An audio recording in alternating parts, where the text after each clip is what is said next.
خواران محترم، جو گفتگو آج ہماری ہے اس کا موضوع یقیناً آپ کے علم میں ہوگا کہ ماہ مبارک رمضان کے فضائل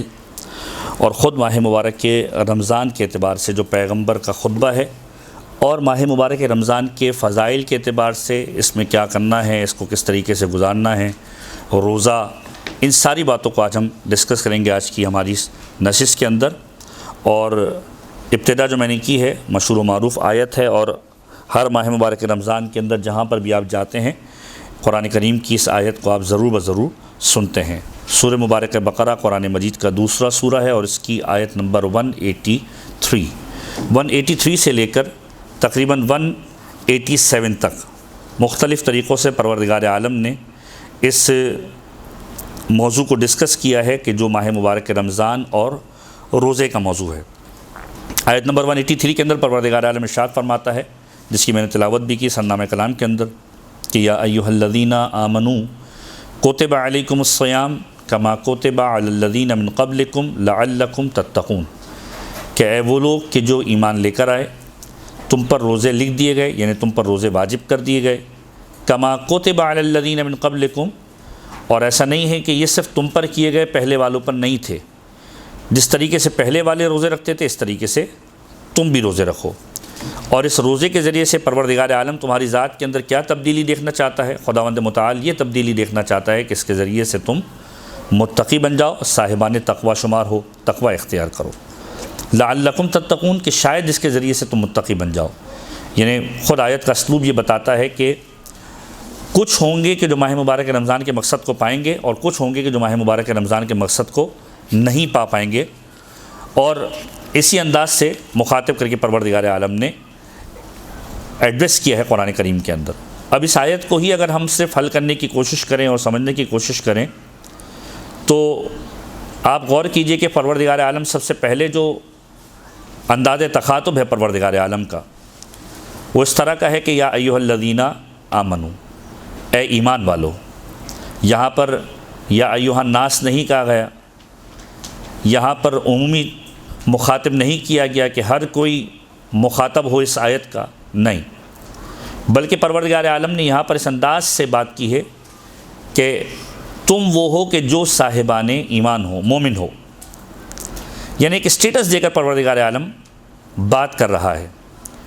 اور پھر بات کرنے کا ٹون کیا ہے؟ کتب علیکم الصیام، تم پر روزوں کو لکھ دیا گیا۔ ایسا نہیں کہ تم پر یہ پہلی مرتبہ یہ مشقت، محنت جو ہے وہ لا دی گئی ہے، کہیں انسان کے ذہن کے اندر یہ تصور نہ آئے۔ اب یہاں پر عربی لطافت کے اعتبار سے پہلی بات یا ایھا الذین آمنوا، اے ایمان والو۔ آپ لوگ ماشاءاللہ خواہران ہیں، بہت ساری صاحبان اولاد ہوں گی۔ آپ لوگ جانتے ہیں کہ جب کسی بچے سے آپ کو کوئی کام کروانا ہوتا ہے تو آپ فوراً اس سے نہیں کہتے کہ فلاں کام کرو۔ چھوٹا سا بچہ، اس کو آپ پہلے بہلائیں گے، اس کو کوئی نہ کوئی لالچ دیں گے، اس کو کوئی نہ کوئی انسینٹیو دیں گے، تب وہ جا کر آپ کی بات فوراً سنتا ہے۔ پروردگار عالم یہاں پر انسانوں سے روزے جیسی عبادت کو کروانا چاہ رہا ہے، اگرچہ کہ وہ غنی عن العالمین ہے،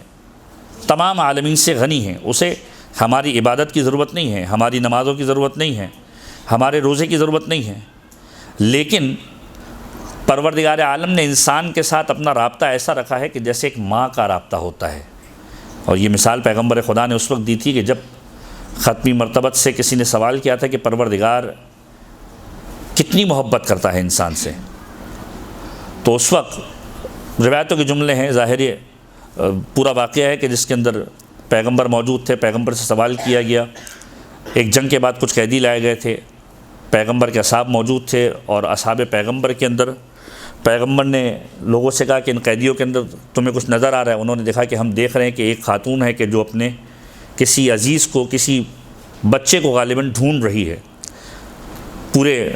کاروان کے اندر قیدیوں کے اندر گھومتی ہے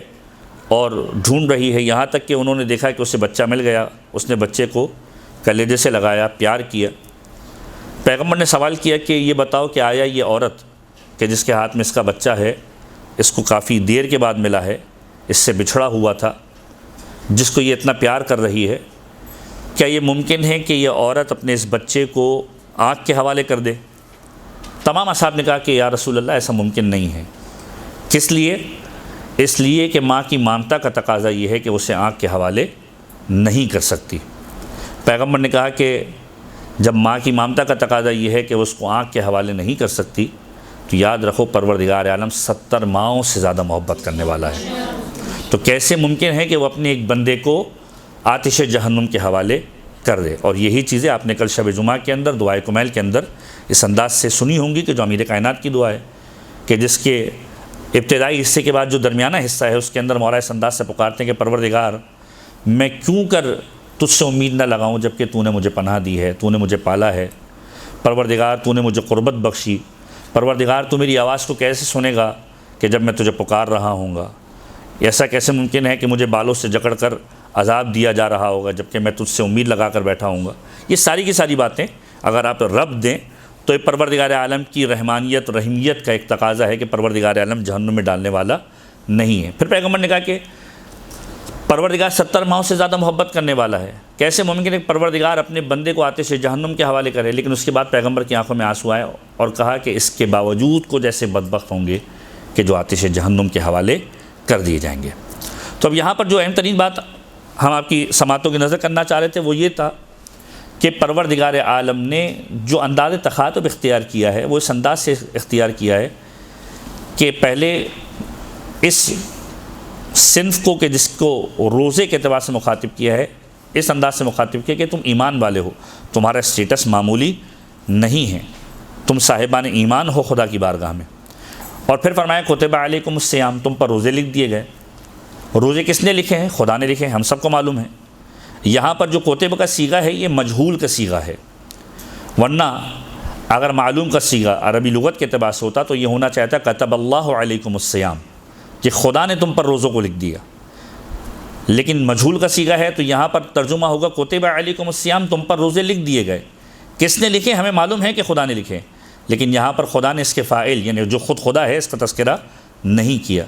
کہیں انسان کے ذہن میں مشقت کا سبب، کہیں انسان کے ذہن میں زحمت کا سبب اس انداز سے نہ ہے کہ میرے پروردگار نے مجھے زحمت میں ڈالا۔ کتب علیکم الصیام، تم پر روزے لکھے گئے۔ اور اس کے بعد جو اگلا جملہ ہے وہ اس کی زیادہ وضاحت کرتا ہے کہ دیکھو یہ عبادت ظاہری مشقت ہے، ظاہر سی بات ہے، صبح سے لے کر شام تک کے روزے، آج کل تقریباً 15 سے 16 گھنٹے یا 14 گھنٹے، بہت سارے لوگوں کو رمضان سے رمضان جو ہے وہ دسمبر، نومبر اور جنوری اور فروری میں پسند آتا ہے کیونکہ چھوٹے روزے ہوتے ہیں۔ لیکن آج کل کے روزے اور اس زمانے کے روزے بہت بڑے ہوا کرتے تھے۔ پہلے جو ہے وہ ابھی آگے کی آیتوں کے اندر ہم ڈسکس کریں گے کہ پہلے جو ہے وہ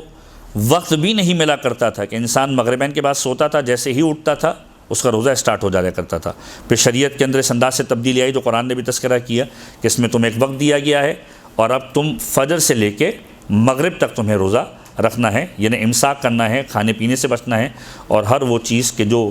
روزہ توڑنے کا باعث ہے اس سے تمہیں پرہیز کرنا ہے۔ تو جب یہ کہا کہ کتب علیکم الصیام، تم پر روزوں کو لکھ دیا گیا، تو فوراً یہ کہا کہ دیکھو ایسا نہیں ہے کہ تمہیں زحمت دی گئی، تم سے پہلے والی قوموں نے بھی روزے رکھے ہیں۔ کتب علی الذین من قبلکم، جیسے پہلے والوں پر لکھے گئے تھے، لعلکم تتقون، اور اس کے ذریعے سے خدا تم میں کیا دیکھنا چاہتا ہے؟ اس کے ذریعے سے خدا یہ دیکھنا چاہتا ہے کہ تم صاحبان تقوی بنتے ہو یا نہیں بنتے، کہ شاید اس کے ذریعے سے تم تقوی اختیار کرو۔ اور یہ جو تقوی ہے یہ وہ چیز ہے کہ جو ایک بیسک نقطہ ہے اس ماہ مبارک کے اندر تمام مؤمنین کے لیے، کہ اگر اپنے آپ کو کوئی جج کرنا چاہتا ہے کہ اس ماہ مبارک کے اندر آیا کامیاب رہا یا ناکام رہا، تو پھر ماہ مبارک رمضان کے بعد اپنے کردار کے اندر یہ تبدیلی دیکھے کہ آیا میں پہلے سے بہتر ہوا یا پہلے سے میری عادات، اطوار، میرے افکار، میرے اعمال برے ہو گئے۔ اگر کانسٹنٹ پہلے جیسا رہا یا پہلے سے برے ہو گئے، اس کا مطلب یہ ہے کہ میری ذات میں اس رمضان سے کوئی تبدیلی نہیں آئی۔ اور اگر بہتر ہو گیا، مثلا فرض کیجئے پہلے رمضان سے پہلے نماز شب نہیں پڑھتا تھا، اب نماز شب کا عادی ہو گیا۔ رمضان سے پہلے قرآن کریم کو زیادہ نہیں پڑھا کرتا تھا، اب زیادہ پڑھتا ہوں، یہ اچھی تبدیلی آ گئی۔ رمضان سے پہلے نمازوں کے اوقات کے اندر وقت کی پابندی نہیں کیا کرتا تھا، اب وقت کی پابندی کرنے لگا، تو یہ بہتری ہے۔ یہ گویا اس بات کا انڈیکیشن ہے، مثبت تبدیلی، پازیٹیو تبدیلی اس بات کا انڈیکیشن ہے کہ انسان تقویٰ کی منازل کو طے کر رہا ہے اور خدا کی بارگاہ میں گویا کامیابی کی طرف جا رہا ہے۔ اب اگلی آیت نمبر 184 کہ کہا گیا تم پر روزے لکھ دیے گئے جس طریقے سے تم سے پہلے والوں نے روزے رکھے، اور اس روزے کے ذریعے خدا چاہتا ہے کہ تم با تقوی بن جاؤ، صاحبان تقوی میں تمہارا شمار ہو، متقی بن جاؤ۔ تقوی دنیا کے اندر بھی نجات کا باعث ہے، آخرت کے اندر بھی نجات کا باعث ہے۔ خداوند متعال اس لیے اس چیز کو مومنین کی زندگی کے اندر دیکھنا چاہتا ہے۔ قرآن کریم کے اندر ہی پروردگار عالم ارشاد فرماتا ہے وَمَن یتق اللہ یجعل لہ مخرجا، کہ جو پروردگار عالم سے تقوی اختیار کرتا ہے، متقی ہوتا ہے، خدا سے خوف کرتا ہے، یجعل لہ مخرجا، پروردگار عالم اس کے لیے ایگزٹ کے راستے نکالا کرتا ہے۔ یعنی انسان متقی بن جائے، اس کے بعد مطمئن ہو جائے، اگر کوئی مصیبت آتی بھی ہے تو پروردگار عالم اس کے لیے نجات کے راستے نکالنے والا ہے دنیا کے اندر، اور آخرت کے اندر تقوی باعث نجات ہے۔ امیر کائنات کا نہج البلاغہ کے اندر کلمات قصار کے اندر ایک پورا کا پورا خطبہ ہے، اور بہت خوبصورت خطبہ ہے۔ جو ذاکرائے ہیں وہ اس کو بھی نوٹ کریں، غالباً ترتیب کے اعتبار سے 102 نمبر کلمات قصار کے اندر، یہ 128 نمبر۔ اور اس خطبے کے اندر امیر کائنات نے اس انداز سے ایڈریس کیا ہے، جنگ صفین سے مولا واپس لوٹ رہے تھے، کوفے کے باہر، قبرستان کے باہر مولا کھڑے ہوئے، اور جب قبرستان کے باہر کھڑے ہوئے تو مولا متقیان نے اپنے اصحاب کو روک دیا اور قبرستان کی طرف ان کو متوجہ کیا، اور قبرستان کی طرف متوجہ کر کے امیر کائنات نے قبروں کو مخاطب کیا، اور قبروں کو مخاطب کر کے اس انداز سے پکارا کہ یا اہل الدیار الموحشہ والمحال المغفرہ، یا اہل التربت و یا اہل الغربت و یا اہل الوحدت، کہ اے وحشت زدہ گھروں میں رہنے والوں، یا اہل الدیار الموحشہ، وحشت زدہ گھروں میں رہنے والوں، یا اہل التربت، اے مٹی کے اندر رہنے والوں، یا اہل الغربت، اے غربت میں رہنے والوں، و یا اہل الوحدت، اے اکیلے رہنے والوں۔ قبر کے اندر کوئی انسان کے ساتھ نہیں جائے گا، کوئی فیملی اکوموڈیشن نہیں ہوتی وہاں پر۔ اے اکیلے رہنے والوں، انتم لنا فرۃ سابق، تم ہم سے پہلے اس دنیا سے چلے گئے، سبقت کر کے چلے گئے۔ ونحن لکم تبع لاحق، ہم تمہارے بعد تمہاری اتباع کرتے ہوئے تمہارے پیچھے آنے والے ہیں۔ ہر ایک کی باری ہے، آج ایک دنیا سے رخصت ہو رہا ہے، کل کوئی دوسرا دنیا سے رخصت ہوگا۔ جب احمد مرسل نہ رہے کون رہے گا؟ کوئی نہیں رہنے والا، ہر ایک نے جانا ہے۔ پروردگار عالم ہر ایک کو بلائے۔ دعا یہ ہونی چاہیے انسان کی اس دور غیبت کے اندر کہ پروردگار عالم با ایمان اپنی بارگاہ کے اندر بلائے، ایمان کے ساتھ اپنی بارگاہ کے اندر بلائے۔ تو کہا تم ہم سے پہلے چلے گئے، ہم تمہارے بعد تمہاری اتباع کرتے ہوئے تمہارے پیچھے پیچھے آنے والے ہیں۔ اور پھر مولا متقیان نے 3 باتوں کا تذکرہ کیا۔ اب یہاں پر ظاہر سی بات ہے کہ بہت ساری لوگ سیکھتے بھی ہیں، چیزیں بھی ہیں، کہ انسان اپنی زندگی کے اندر 3 چیزوں کے لیے ایفرٹ کرتا ہے۔ اگر آپ کسی انسان سے پوچھیں کہ اس کی زندگی کا ہدف کیا ہے، ظاہری زندگی کے اعتبار سے، اور ابھی اخروی زندگی کی ہم بات نہیں کر رہے، ظاہری زندگی کے اعتبار سے انسان اپنی پوری زندگی کے اندر 3 چیزوں کے لیے ایفرٹس کرتا ہے۔ 3 چیزیں کیا ہیں؟ سب سے پہلی چیز جو اس کی زندگی کا محور اور مقصد ہوتی ہے وہ یہ ہوتی ہے کہ ایک گھر بن جائے۔ نو ڈاؤٹ، ایک گھر اگر کسی کے پاس ہے، چھت اگر کسی کے پاس ہے تو انسان بہت زیادہ سکون میں آتا ہے۔ روایتوں کے اندر ہے کہ کشادہ گھر اگر کسی کے پاس، ایک بہترین اور کشادہ گھر کسی کے پاس ہے تو یہ پروردگار عالم کی بہت بڑی نعمت ہے۔ تو پہلی چیز انسان جو سوچتا ہے وہ ہوتا ہے کشادہ گھر۔ دوسری چیز جس کے لیے انسان کوشش کرتا ہے، ایک بہترین زوجہ اور ایک بہترین فیملی لائف، اولاد ہو، عیال ہوں، گھر والے ہوں، اس کے لیے انسان ایفرٹ کرتا ہے کہ بہترین جگہ پر ازدواج کرے، اس کی اولاد ہو، پروردگار عالم صاحب اولاد کرے، ایک اچھا گھرانہ ہو اس کا۔ تیسری چیز جو ایفرٹ کرتا ہے وہ یہ کرتا ہے کہ اپنے آپ کو معاشی طور پر اتنا مستحکم کرے کہ اس کے پاس اتنی جائیداد، اتنا مال ہو کہ اگر فرض کیجئے وہ موجود نہ ہو تو اس کے اہل و عیال کو پریشانی نہ ہو۔ یہ 3 چیزیں انسان جو ہے وہ اپنی زندگی کے اندر کیٹر کرنے کی کوشش کرتا ہے اور ان 3 چیزوں پر فوکس کرتا ہے۔ اس کے علاوہ بظاہر ظاہری زندگی کے اعتبار سے انسان کا کوئی اہداف یا ہدف نظر نہیں آتا کہ ایک گھر ہو، ایک فیملی ہو اور اتنا مال ہو، اتنا پیسہ ہو کہ گھر والے سکون سے زندگی گزار سکے۔ یہ ظاہری اعتبار سے ہم بات کر رہے ہیں۔ مولانا نے ان تینوں چیزوں کو ایڈریس کیا اس خطبے کے اندر۔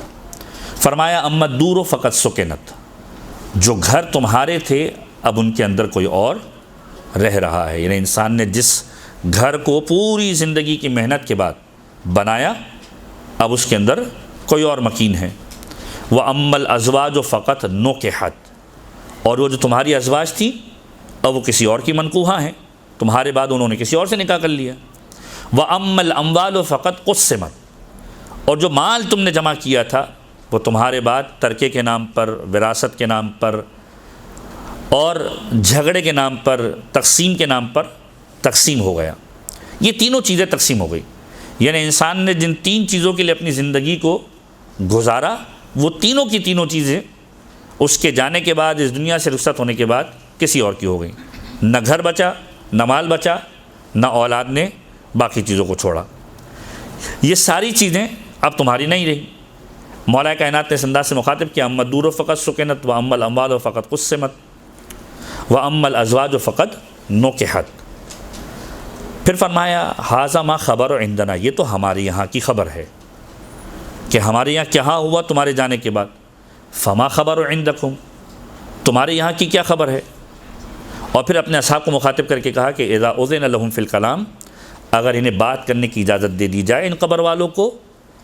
تو یہ کیا کہیں گے؟ قولوا ان خیر الزاد التقوی، اے مولا اگر کوئی بہترین چیز ہم لا سکتے ہیں آخرت کے لیے تو وہ تقوی الہی ہے۔ تو دنیا کے اندر بھی تقوی باعث نجات ہے اور آخرت کے اندر بھی تقوی باعث نجات ہے۔ یہ ماہ مبارک رمضان کی آیت سے ایک استنباط آپ کر سکتے ہیں کہ لعلکم تتقون، پروردگار عالم تقوی کیوں ہمارے لیے چاہتا ہے کہ ہم اس سے منتخب کریں، با تقوی ہو جائیں، کہ دنیا کے اندر بھی باعث تقوی نجات جو ہے وہ باعث نجات ہے تقوی، اور آخرت میں باعث نجات ہے تقوی۔ اس کے بعد آیت نمبر 185 اسی ماہ مبارک رمضان کے اعتبار سے آگے بڑھ کر پروردگار عالم ارشاد فرماتا ہے ایام معدودات، یہ روزے جو ہیں ایسا نہیں کہ پورے سال کے ہیں، چند گنتی کے دن ہیں، 30 دن۔ اور پھر اس میں ریلیکسیشن بتائی، فمن کان منکم مریضا، اگر تم میں سے کوئی مریض ہو، کسی مرض میں مبتلا ہو، او علی سفر، یا اگر کوئی مسافرت کے عالم میں ہو، فعدۃ من ایام اخر، تو یہ جتنے گنے چنے روز تم سے چھوٹ گئے مرض کی وجہ سے یا سفر کی وجہ سے، اس کو تم دوسرے دنوں کے اندر مکمل کرو گے، یعنی اس کی قضا کی جائے گی۔ وعلی الذین یطیقونہ فدیۃ طعام مسکین، اور وہ کہ جو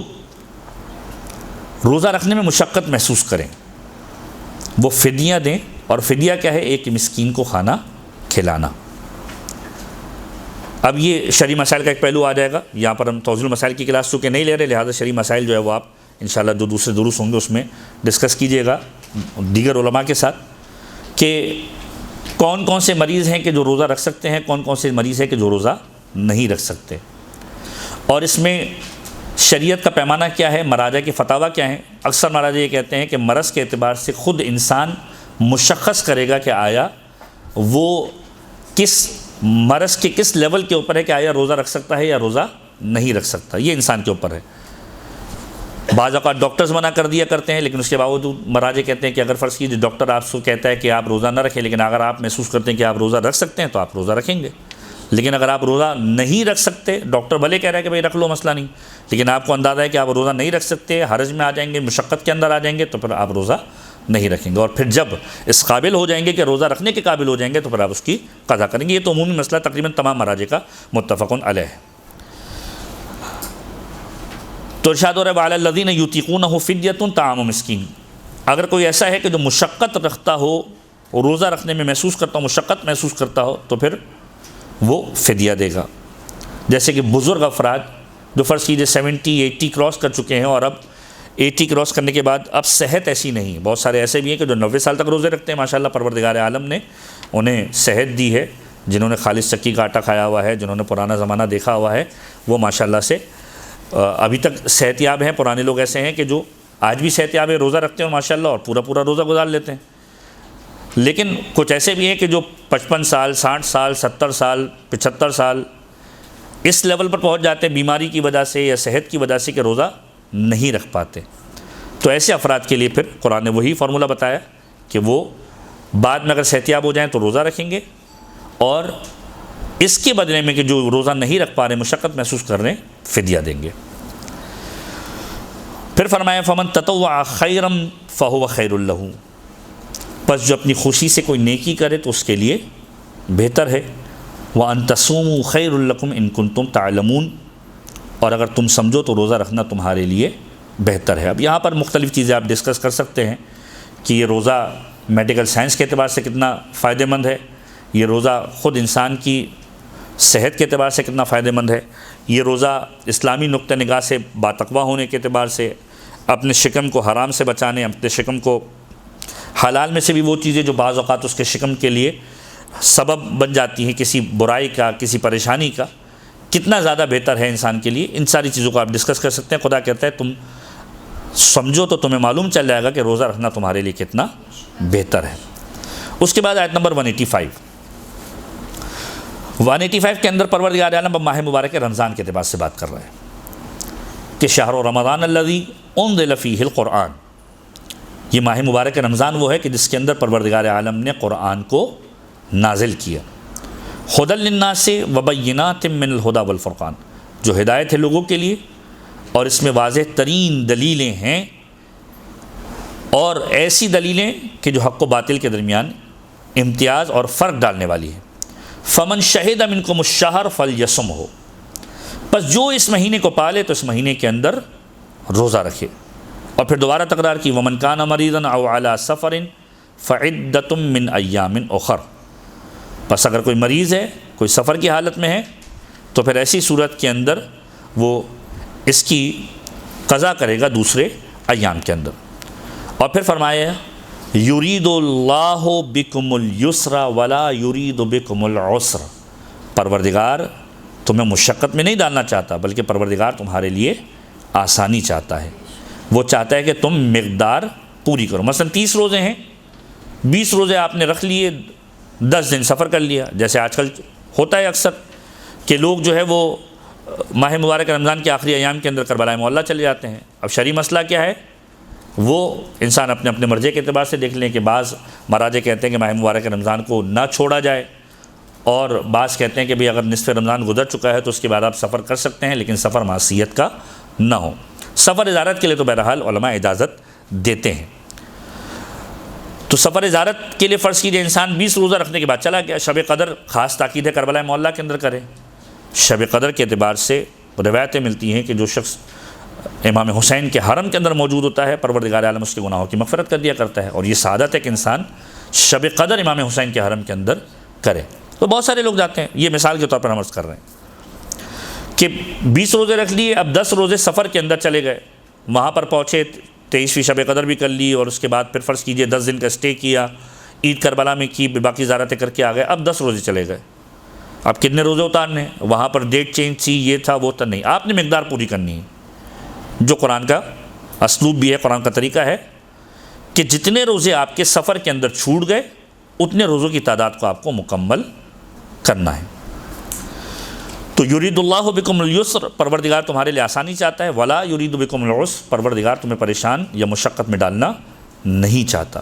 وَلِتُكْمِلُوا الْعِدَّةَ، تم اس کی مدت پوری کرو، یعنی اس کی تعداد پوری کرو، مقدار پوری کرو۔ وَلِتُكَبِّرُوا اللَّهَ عَلَى مَا هَدَاكُمْ وَلَعَلَّكُمْ تَشْكُرُونَ، اور اللہ نے تمہیں جس ہدایت سے نوازا ہے اس پر اللہ کی عظمت اور کبریائی کا اظہار کرو کہ شاید تم شکر گزار بن جاؤ، پروردگار عالم کے شکر گزار بندوں میں تمہارا شمار ہو۔ اب یہ تو قرآن کریم کی وہ آیت ہے کہ جو ماہ مبارک رمضان کے اعتبار سے آپ کے سامنے بیان کی گئی، اور ایک آدھ دو آیت کے فاصلے کے بعد دوبارہ 187 کے اندر پروردگار عالم نے اس ماہ مبارک رمضان کا اسلوب بتایا ہے کہ اس کے اندر تم کیا کیا کر سکتے ہو۔ تم جو ہے فرض کیجئے ماہ مبارک رمضان کی رات کے اندر مغربین کے بعد کھانا بھی کھا سکتے ہو، تم ازدواجی تعلقات کو بھی قائم کر سکتے ہو، تم زندگی جی سکتے ہو، مگر یہ کہ فجر تک تمہیں یہ اجازت حاصل ہے، فجر کے بعد تمہارا دوبارہ روزہ شروع ہو جائے گا۔ اس کے پیچھے بہت تاریخی واقعات ہیں کہ پیغمبر کے زمانے کے اندر جب ابتداء اسلام کے اندر روزے کے فرض ہونے کا واقعہ پیش آیا تو تاریخی اعتبار سے کیا باتیں ہوئیں۔ اب یہاں پر ماہ مبارک رمضان، یہ جو ماہ مبارک رمضان ہے، اس رمضان کے اعتبار سے جو روایتوں کے جملے ملتے ہیں یہ بڑے ہی مختلف قسم کے ملتے ہیں کہ ماہ مبارک رمضان جو مادہ ہے وہ ہے رمضا، رے مین اور ضاد۔ بعض لغتوں کے اندر اس کا جو معنی کیا گیا ہے وہ رمضا ہے کسی چیز کو جلانے کے معنی کے اندر، کسی چیز کو جلانے کے معنی کے اندر لفظ جو یوز ہوتا ہے عربی کے اندر، ایک اور لفظ یوز ہوتا ہے حرقہ، احرقہ یا حرقہ، ہے را اور قاف، دونوں لفظ استعمال ہوتے ہیں۔ لیکن رمضہ کی خاصیت کیا ہے؟ امام معصوم کا جملہ ہے، صادق آل محمد امام جعفر صادق علیہ الصلوۃ والسلام،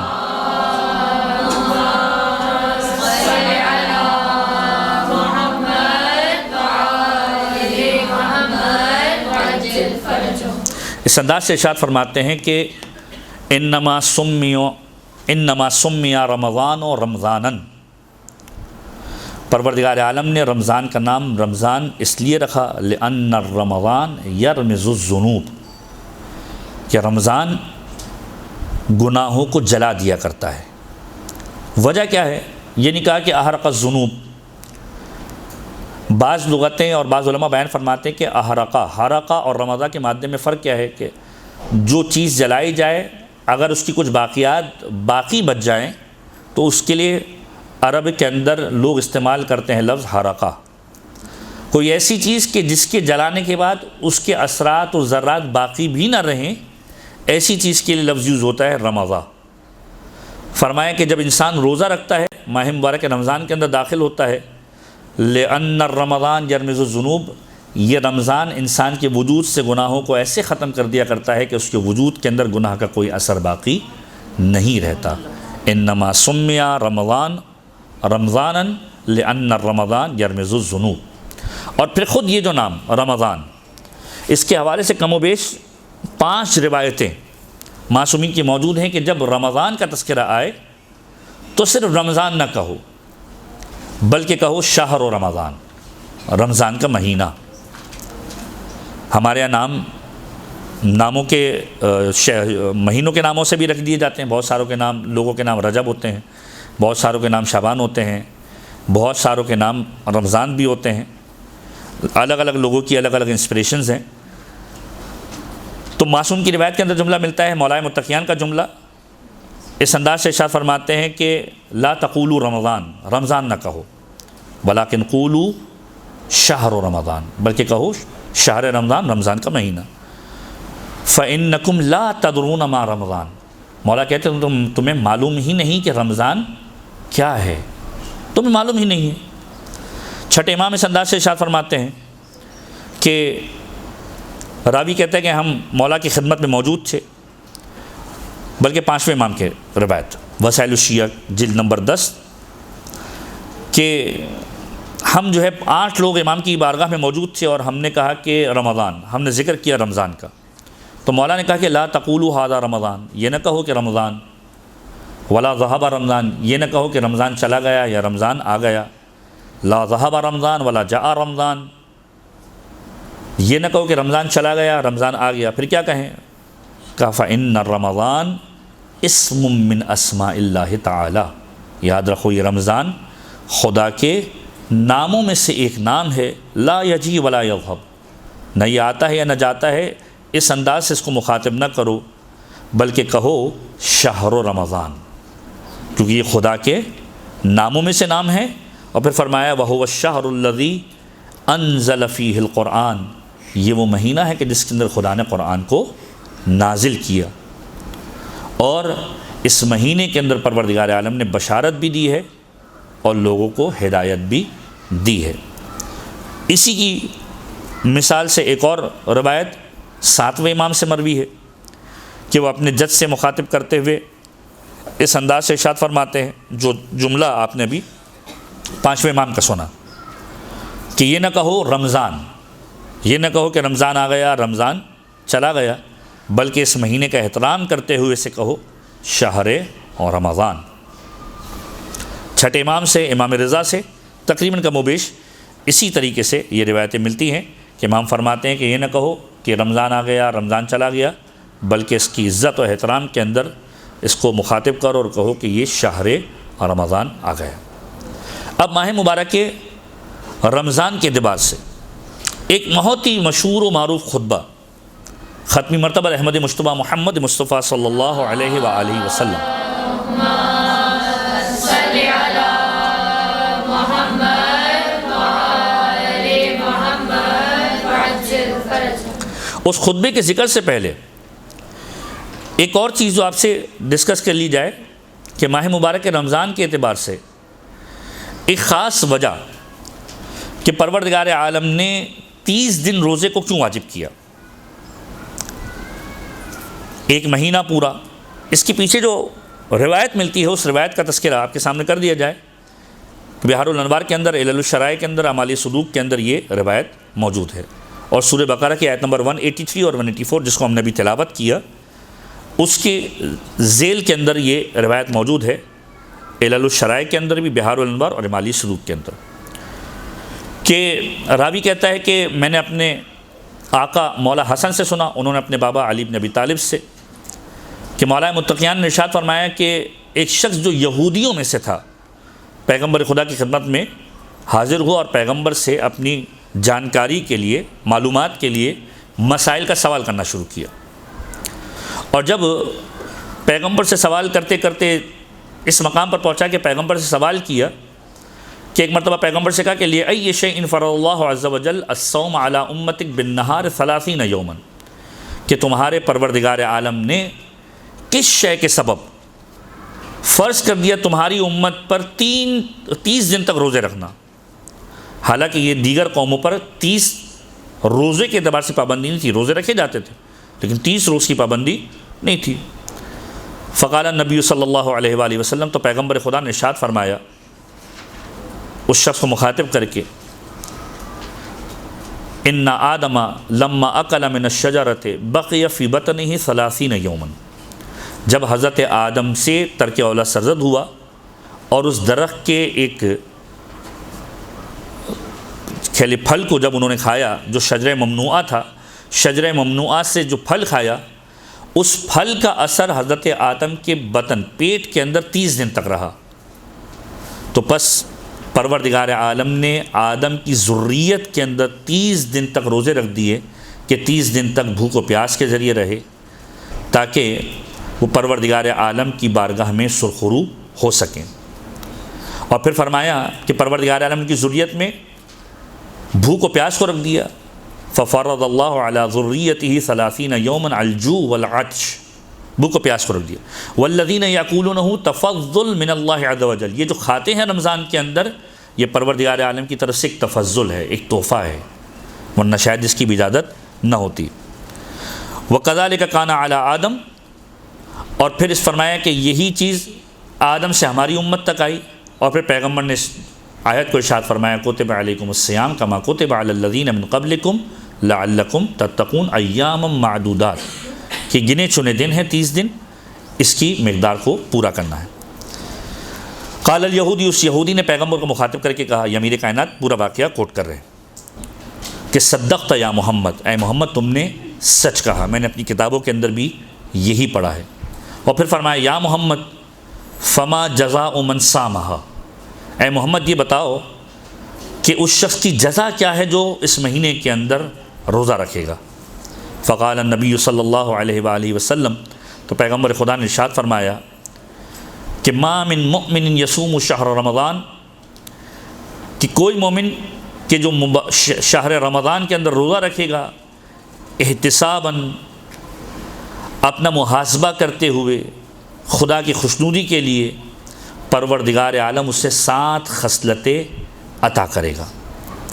وہ 7 خصلتیں کیا ہیں؟ اس کے اندر پیدا کرے گا، اسے عطا کرے گا۔ اولھا یذوب الحرام من جسدہ، جتنا بھی حرام اس کے بدن کے اندر جا چکا ہوگا پروردگار عالم اس کے جسم سے اس حرام کو ختم کر دے گا۔ یعنی روزے کا ایک سبب جہاں عبادت پروردگار بھی ہے، وہاں پر اس کا ایک الٹیمیٹ فائدہ جو ختمی مرتبت نے بتلایا وہ یہ ہے کہ پروردگار عالم اس کے بدن سے حرام جو اس کے بدن میں آ چکا ہے اس کے جسم سے اس کو جدا کر دیا۔ والثانیۃ، اور دوسری خصلت جو پروردگار عالم اسے عطا کرے گا، یقرب من رحمت اللہ، اسے رحمت خدا کے قریب کر دے گا۔ یعنی ماہ مبارک رمضان کے اندر انسان خود رحمت خدا کے قریب ہو جاتا ہے۔ والثالثۃ یکون قد کفر خطیئتہ ابی آدم، کہ یہ جو روزہ وہ رکھے گا ماہ مبارک رمضان کے اندر، یہ کفارہ قرار ہوگا اس کے بابا آدم کی خطا کا. یعنی روزہ آپ رکھ رہے ہیں اور پروردگار عالم اس کو اس انداز سے اپنی بارگاہ کے اندر لے رہا ہے کہ گویا اس خطا کا کفارہ ہے جو حضرت آدم سے سرزد ہوئی. والرابعہ یہون اللہ علیہ سکرات الموت، کہ اس روزے کے سبب سے پروردگار عالم موت کے وقت کی سختی کو، سکرات کے وقت کی سختی کو، اذیت کو اس سے دور کر دے گا. یعنی اگر کوئی چاہتا ہے کہ موت کے وقت اس کے لیے آسانی پیدا ہو جائے تو ماہ مبارک رمضان کے اندر روزہ رکھے. پھر فرمایا کہ یہ ظاہری بھوک و پیاس جو انسان کی ہے، روزہ رکھ رہا ہے، 15 گھنٹے کا روزہ، 14 گھنٹے کا روزہ، گرمی ہے، گرمیوں کے روزے، یہ جو روزہ انسان رکھ رہا ہے، جو 5ویں خصوصیت پروردگار عالم دینے والا ہے وہ کیا ہے؟ امان من الجوع والعطش یوم القیامہ، کہ یہ جو بھوک و پیاس ابھی محسوس کر رہا ہے، روز قیامت پروردگار عالم اسے بھوک و پیاس سے امان دے دے گا. یعنی آج 15 گھنٹے کی بھوک و پیاس سے اس کو پروردگار عالم کی بارگاہ میں وہ بھوک و پیاس سے بچ رہا ہے. روز قیامت ایک دن جو طولانی ہوگا، روایتیں کہتی ہے 50,000 سال کا ایک دن ہوگا. نہ جانے انسان کی کیا کیفیت ہوگی، کس کونے کے اندر پڑا ہوا ہوگا. پروردگار عالم اس دن بھوک و پیاس سے اسے نجات دے گا کہ اگر کوئی ماہ مبارک رمضان کے اندر روزہ رکھتا ہو. پھر فرمایا والسادسہ، جو چھٹی خصلت پروردگار عالم دے گا، یعطیہ اللہ براءۃ من النار، پروردگار عالم اس سے عطا کرے گا آتش جہنم سے آزادی، آتش جہنم سے آزادی عطا کرے گا. پھر فرمایا والسابعہ، اور جو 7ویں خصلت پروردگار عالم اسے عنایت کرے گا وہ یہ کہ پروردگار عالم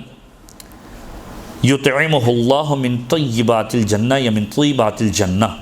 جنت کی پاکیزہ ترین غذائیں اسے عطا کرے گا.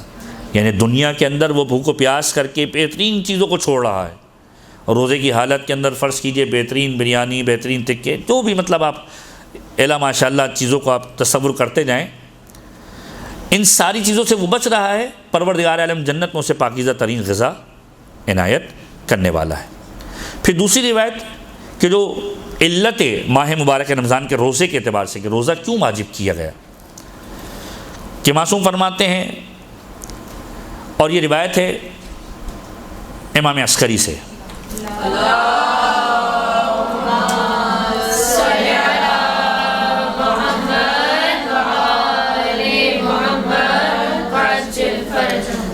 امالی شیخ صدوق کے اندر اس کا تذکرہ موجود ہے کہ امام عسکری سے سوال کیا گیا یہی سوال کہ مولا روزہ کیوں فرض کیا گیا، تو معصوم نے فرمایا کہ اس کا جواب روایتوں کے اندر اس انداز سے میرے آباء و اجداد سے وارد ہوا ہے کہ لیجد الغنی مس الجوع، کہ جب کوئی امیر بھوک و پیاس کو محسوس کرے، فیمن علی الفقیر، تو پھر وہ ان لوگوں پر کہ جو معاشرے کے اندر فقر کے اندر مبتلا ہیں ان پر احسان کریں، ان کی بھوک و پیاس کو محسوس کریں. اور دوسری روایت کے اندر انداز سے ملتا ہے کہ لیستوی بہ الفقیر والغنی، اس روزے کے ذریعے سے پروردگار عالم نے فقر والوں کو، یعنی جو افراد اس معاشرے کے اندر فقیری کے اندر غربت کے اندر مبتلا ہیں، اور جو غنی ہیں جنہوں پروردگار عالم نے صاحب ثروت بنایا ہے، پروردگار عالم نے روزے کے ذریعے سے دونوں کو برابر کر دیا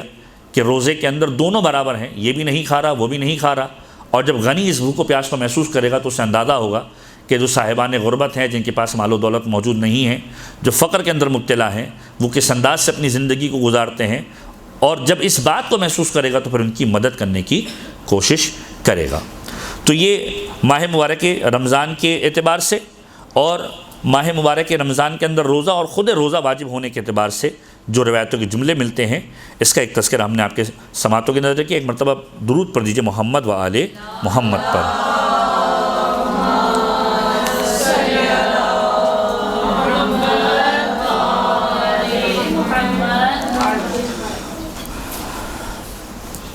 اب اس کے بعد، اس سے پہلے کہ ہم مزید ماہ مبارک رمضان کی فضیلت، اس کے روزے کا ثواب اور ان چیزوں کو ڈسکس کریں، پیغمبر کا خطبہ، کہ جو مشہور و معروف خطبہ ہے جس کو ہم خطبہ شعبانیہ کے اعتبار سے بھی یاد کرتے ہیں، اور ماہ مبارک رمضان کی ابتدا کے اعتبار سے پیغمبر کا جو خطبہ ہے اس کا تذکرہ، کہ پیغمبر ماہ مبارک رمضان کا استقبال کے اعتبار سے خطبہ دیا. شعبان کا آخری جمعہ تھا اور اس انداز سے پیغمبر نے مخاطب کیا لوگوں کو کہ ماہ مبارک رمضان کے لیے تیاری کرو۔ آپ اگر روایتوں کو دیکھیں، کتاب مفاتیح الجنان کو ٹٹول کے دیکھیں تو ایک خاص ترتیب ہے جو ان مہینوں کے اعتبار سے ائمہ نے بیان کی ہے۔ جیسا کہ امیر کائنات کی روایت کا جملہ کہ ماہ مبارک رجب میرا مہینہ ہے۔ بعض اوقات لوگ تصور کرتے ہیں کہ یہ خطیب نے خطابت کے اندر جملہ کہہ دیا کہ رجب مولا کائنات کا مہینہ، شعبان پیغمبر خدا کا مہینہ، رمضان خدا کا مہینہ۔ بعض اوقات لوگ تصور کرتے ہیں کہ خطیب نے، خطاب کرنے والے نے، مولانا نے، علامہ نے اپنی تقریر کو سجانے کے لیے، سنوارنے کے لیے جملہ کہہ دیا، لیکن یہ روایت کا جملہ ہے۔ اور خود امیر کائنات کی روایت کہ رجب میرا مہینہ ہے، شعبان پیغمبر خدا کا مہینہ ہے، اور رمضان پروردگار عالم کا مہینہ ہے۔ مشہور و معروف ہے، شعبان کے اعتبار سے خود پیغمبر کے جملے ملتے ہیں۔ ابتدائے شعبان کے اندر جب آپ نے ماہ مبارک شعبان کی باتیں سنی ہوں گی تو اس میں آپ نے سنا ہوگا کہ پیغمبر جب یہ مہینہ آتا تھا، شعبان کا مہینہ، تو مدینے کے اندر منادی کروا دیا کرتے تھے، صدائیں لگواتے تھے کہ کون ہے کہ جس مہینے کے اندر میری مدد کرے۔ مولا متقیان سے روایت ہے، چھٹے امام نے اس کو کوٹ کیا کہ وہ فرماتے تھے، میں نے اپنے جد سے سنا ہے کہ جب امیر کائنات نے کہا کہ میں نے پیغمبر کو دیکھا کہ شعبان کا مہینہ اسٹارٹ ہوتا تھا، پیغمبر مدینے کے اندر آواز لگوا دیا کرتے تھے کہ کون ہے اس مہینے کے اندر میری مدد کرے، اور جب لوگ کہتے تھے یا رسول اللہ آپ کی مدد کریں، پیغمبر کہتے تھے کون ہے اس مہینے کے اندر روزہ رکھ کر میری مدد کرے، یہ میرا مہینہ ہے، اور کون ہے کہ جس مہینے میں میری مدد کرے۔ اور پھر چھٹے امام فرماتے تھے کہ میرے بابا کہا کرتے تھے، میرے جد کہا کرتے تھے، امیر کائنات کہا کرتے تھے کہ جب سے میں نے پیغمبر سے اس جملے کو سنا اس کے بعد سے پھر شعبان کا روزہ مجھ سے کوئی قضا نہیں ہوا۔ تو شعبان کے مہینے کے روزوں کو بھی فوکس کروایا گیا، رجب کے روزوں کو بھی فوکس کروایا گیا۔ وجہ کیا ہے کہ رجب اور شعبان کی تیاری کے ذریعے سے انسان ماہ مبارک اور رمضان کی تیاری کرے۔ تو مولا کائنات کا جملہ کہ رجب میرا مہینہ ہے، شعبان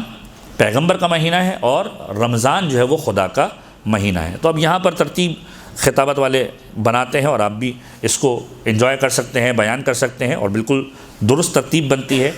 کہ رمضان میں اگر آنا ہے تو شعبان سے گزر بغیر نہیں جا سکتے، شعبان میں اگر آنا ہے تو آپ رجب سے گزر بغیر نہیں جا سکتے۔ اب اگر ان تینوں ناموں کے بجائے آپ ترتیب کو الٹ کر رکھ دیں،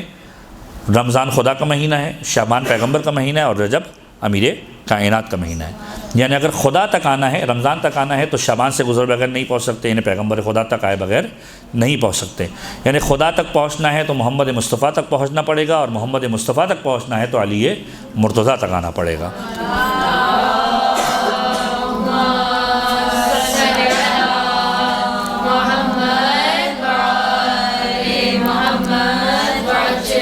تو اس روایت سے بہت سارے دریچے ہمارے لیے اس انداز سے بھی کھلتے ہیں کہ جب ہم ائمہ کی زیارتوں کے اندر، ائمہ کے القابات کے اندر، روایتوں کے اندر جملہ پڑھتے ہیں کہ السلام علیک یا باب اللہ،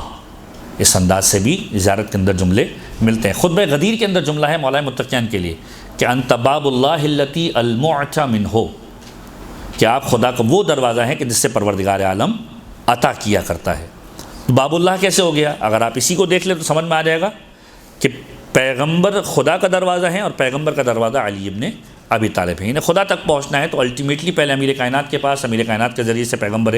خدا کے پاس، اور پیغمبر خدا کے ذریعے سے پھر پروردگار عالم کے پاس پہنچنا پڑے گا۔ تو ماہ مبارک شعبان پیغمبر کا مہینہ، پیغمبر نے اس مہینے کے اواخر کے اندر لوگوں کو جمع کیا اور ماہ مبارک رمضان کے بارے میں گفتگو کی۔ اس سے پہلے پیغمبر خود شعبان کے اندر یہ جملہ کہہ چکے تھے۔ جب ماہ مبارک شعبان آیا تو شعبان کی جب فضیلتوں کو پیغمبر نے بیان کیا تو اس وقت اس انداز سے ارشاد فرمایا کہ یہ وہ مہینہ ہے کہ جس کے اندر پروردگار عالم تمہارے رمضان کے رزق کو جمع کیا کرتا ہے۔ اگر کوئی روزہ رکھے تو پروردگار عالم ثواب دیتا ہے اور اس کے ذریعے سے تمہارے رمضان کے رزق کو جمع کیا کرتا ہے۔ اب یہ جو خطبہ ہے پیغمبر کا، اس خطبے کو اس انداز سے پیغمبر نے ارشاد فرمایا کہ ایھا الناس انہ قد اقبل الیکم شہر اللہ، تمہارے نزدیک آ رہا ہے، تمہارے قریب پہنچ چکا ہے خدا کا مہینہ، بالبرکت والرحمت والمغفرہ، یہ مہینہ برکتوں کے ساتھ آ رہا ہے، یہ مہینہ رحمتوں کے ساتھ آ رہا ہے، یہ مہینہ مغفرت کے ساتھ آ رہا ہے۔ اب یہاں پہ آپ ترتیب دیکھیے، پیغمبر کی رحمت، مغفرت، برکت۔ پہلا عشرہ معصوم کی روایت کا جملہ، خود پیغمبر کی روایت کہ 3 عشرے ہوتے ہیں، 30 دن اگر آپ ڈیوائڈ کریں، ہوا اولہ رحمہ و اوسطہ مغفرہ وآخرہ الاجابۃ والعتق من النار، کہ پہلے 10 دن رحمت کے ہیں، پروردگار عالم 10 دنوں کے اندر ابتدا کے اندر رحمتوں کو بانٹا کرتا ہے۔ وأوسطہ، اور درمیان کے اندر 10 دن پروردگار عالم مغفرت دیا کرتا ہے۔ وآخرہ، اور سب سے آخری جو عشرہ ہے اس میں کیا ہے، گویا ڈبل پروردگار عالم دیا کرتا ہے۔ یعنی آپ اس انداز سے اندازہ لگائیں، اس بات کرنے کے انداز سے، روایت کے اسلوب سے،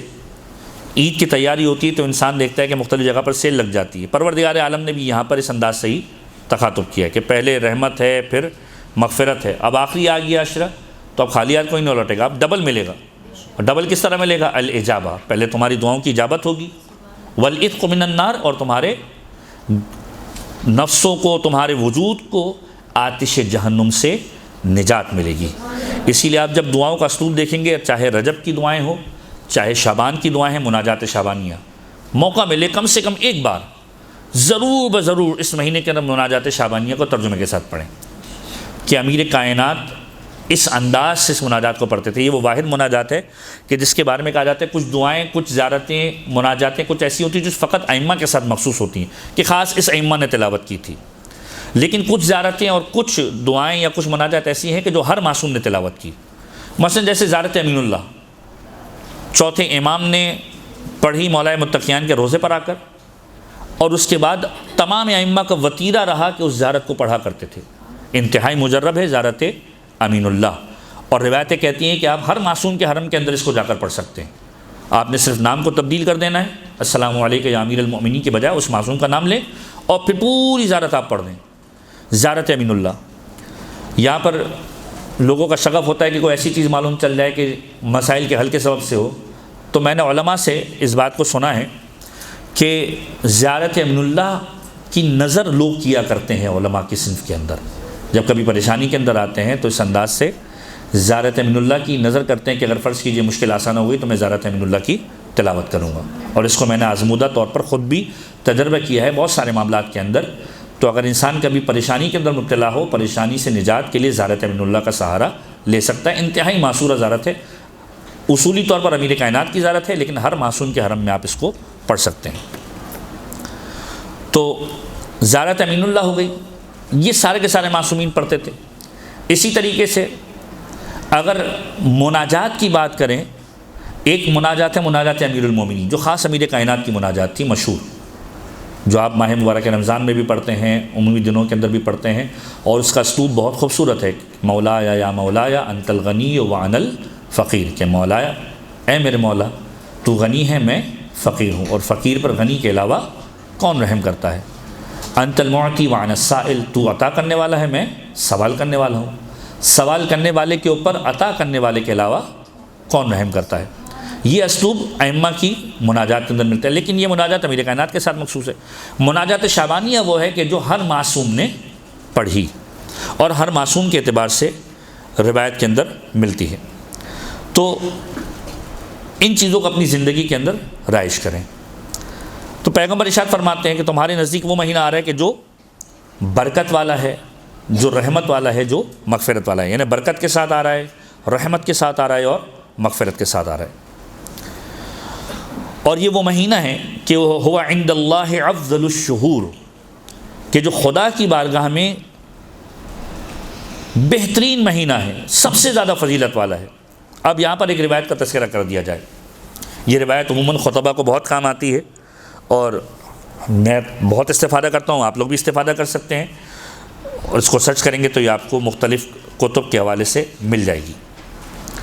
کہ معصوم کا جملہ اس انداز سے ملتا ہے کہ پیغمبر خدا کا ہی یہ جملہ ہے کہ پروردگار عالم نے جب سے اس کائنات کو خلق کیا ہے تو پروردگار عالم نے ہر چیز کے اندر سرداری کے کانسیپٹ کو رکھا ہے، ہر چیز کے اندر کوئی نہ کوئی سردار ہے۔ اور پھر فرمایا کہ جب انسانوں کو بنایا تو اس بشریت کے اعتبار سے سید البشر حضرت آدم کو بنایا۔ جب پروردگار عالم نے اس کائنات کو خلق کیا، ملائکہ کو بنایا تو ملائکہ کا سردار بنایا پروردگار عالم نے جبرائیل کو۔ اسی طریقے سے پروردگار عالم نے جب دنوں کو بنایا تو دنوں کا سردار بنایا روز جمعہ کو۔ پھر فرمایا جب پروردگار عالم نے مہینوں کو بنایا تو مہینوں کا سردار بنایا ماہ مبارک رمضان کو۔ جب پروردگار عالم نے رسولوں اور نبیوں کو بنایا تو پیغمبر خدا کو سید الانبیاء اور سید المرسلین بنایا، اور پھر فرمایا کہ جب پروردگار عالم نے اوصیاء کو بنایا تو اوصیاء کے اندر سید الاوصیاء امیر کائنات کو بنایا۔ اسی طریقے سے جانوروں کی مثال دی، اسی طریقے سے پرندوں کی مثال دی، یہ ساری کی ساری مثالیں تاریخ کے اندر، روایتوں کے اندر موجود ہیں۔ تو جب مہینوں کو خلق کیا تو سید الشہور کس کو بنایا؟ مہینوں کا سردار ماہ مبارک رمضان۔ پھر معصوم کا جملہ اس انداز سے ملتا ہے ماہ مبارک رمضان کے اعتبار سے، فرمایا جو فضیلت ہم اہل بیت کو عام لوگوں پر حاصل ہے وہی فضیلت اس ماہ مبارک رمضان کو دیگر مہینوں پر حاصل ہے۔ یعنی آپ غور کیجئے کہ ہم یہ جملہ کہتے ہیں، اور بالکل صحیح جملہ ہے، کہ چاہے ہم سادات میں سے ہوں یا نو سادات میں سے ہوں، اولاد رسول میں سے ہوں یا اولاد رسول میں سے نہ ہوں، کہ ہم اہل بیت اطہار کی قدم خاک قدم پاک کے برابر بھی نہیں ہیں، ممکن ہی نہیں ہے۔ ان کا مرتبہ اور ہے، ان کی افضلیت اور ہے، ان کی اہمیت اور ہے، ان کا شرف اور ہے۔ تو وہ شرف کے جو ان کو عام لوگوں پر حاصل ہے وہی شرف ماہ مبارک رمضان کو دیگر مہینوں پر حاصل ہے۔ پھر اس انداز سے بھی روایت ملتی ہے کہ جس طریقے سے ماہ مبارک رمضان کو دیگر مہینوں پر فضیلت حاصل ہے، جو فضیلت ہم اہل بیت کو دیگر لوگوں پر حاصل ہے، اسی طریقے سے ماہ مبارک رمضان کے دنوں کو بھی دیگر دنوں پر وہی فضیلت حاصل ہے جو ہم اہل بیت کو دیگر لوگوں پر حاصل ہے۔ اس کے جمعہ کو، یہ خاص تذکرہ روایت کے اندر آیا ہے کہ اس کے جمعہ کو دیگر مہینوں کے جمعہ پر وہ فضیلت حاصل ہے جو ہم اہل بیت کو دیگر لوگوں پر حاصل ہے۔ تو خاص طور پر اس انداز سے ائمہ کی روایتوں کے اندر تذکرہ ملتا ہے کہ یہ مہینہ معمولی نہیں ہے، اس کی ساعتیں، اس کے لہجے، اس کا قیمتی ترین وقت ہے کہ جو دیگر مہینوں سے بہتر ہے۔ اسی لیے پیغمبر فرماتے ہیں ہوا عند اللہ افضل الشہور، یہ پروردگار عالم کی بارگاہ میں سب سے بافضیلت اگر کوئی مہینہ ہے تو ماہ مبارک کے رمضان کا مہینہ ہے۔ پھر فرماتے و ایامہ افضل الایام، اس کے دن فضیلت والے دن ہیں دیگر کی نسبت سے۔ ولیالیہ افضل اللیالی، اس کی راتیں افضل ترین راتیں ہیں، اس کی راتیں افضل ترین راتیں ہیں۔ وساعاتہ افضل الساعات، اس کی گزرنے والے گھنٹے، اس کے گزرنے والے لحظے بہترین ساعت ہیں، افضل ترین ساعت ہیں دیگر مہینوں کے مقابلے میں۔ پھر فرمایا ہوا شہر دعیتم فیہ الی ضیافت اللہ، یہ وہ مہینہ ہے کہ جس مہینے کے اندر تم خدا کی مہمانی کے اندر آتے ہو۔ میزبان خدا ہوتا ہے، مہمان تم ہوتے ہو۔